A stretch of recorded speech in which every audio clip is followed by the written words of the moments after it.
அண்ணன் பாருங்கள், அக்கா பாருங்கள், எல்லாம் பாருங்கள். மாடு வளர்க்க ஆசைப்படுற எல்லாரும் நல்லா பாருங்கள். இது ஒரு நல்ல ஒரு முர்ரா வகையில் கலப்பினம் பண்ணது.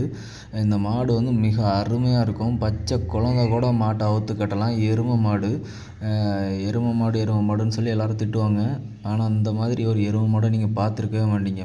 ரொம்ப அருமையாக இருக்கும். பச்சை குழந்த மாதிரி அவுத்து விட்டுட்டு நீங்கள் நடந்து போனால் போதும், உங்கள் பின்னாடியே வரும். மற்ற எருமை மாடு மாதிரி சாக்கடையில் படுத்து உருள்றது இந்த மாதிரிலாம் கிடையாது.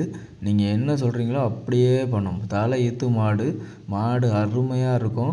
பச்சை குழந்தை யார் வேணாலும் பால் கறக்கலாம். ரொம்ப அருமையாக இருக்கும். மடி சுத்தமாக இருக்குது, மாடு சுத்தமாக இருக்குது. என்னடா மெலிஞ்சிருக்குதுன்னு பார்க்காதீங்க. அது தலை ஈத்து மாடு கொஞ்சம் கன்று போடுறது கொஞ்சம் சிரமப்பட்டுட்டு, அதனால கொஞ்சம் மெலிஞ்சு போய் இருக்குது. கன்றுக்குட்டி மாட்டை விட நல்லா அருமையாக இருக்குது. ரொம்ப அருமையான ஒரு மாடு. நீங்கள் யாரும் மிஸ் பண்ணிடாதீங்க. மாடு வளர்க்கணுன்னு ஆசைப்படுறவங்க, நிறைய பால் மாடு வச்சுருக்கிறவங்க இந்த மாதிரி ஒரு எருமை மாடு ஒன்று வாங்கி போடுங்க. உங்கள் பாலில் டிகிரி அளவு நல்லா கூடி போய் இருக்கும். மாடை பாருங்கள், சுழி சுத்தமாக இருக்கும். மாடு நீங்கள் அவுத்து விட்டால் போதும். நீங்கள் பைக்கில் போயிட்டுருந்தீங்கன்னா பின்னாடி வந்துக்கிட்டே இருக்கும். அக்கம் பக்கம் எங்கேயும் திரும்பாது. எந்த சாக்கடையை பார்த்தாலும் ஓடி போய் உள்ளே படுத்து கிடக்கணும் அப்படின்லாம் நினைக்காது. நீங்கள் ஓனருக்கு நடந்துட்டாரா பின்னாடியே நடந்து வந்துக்கிட்டே இருக்கும்.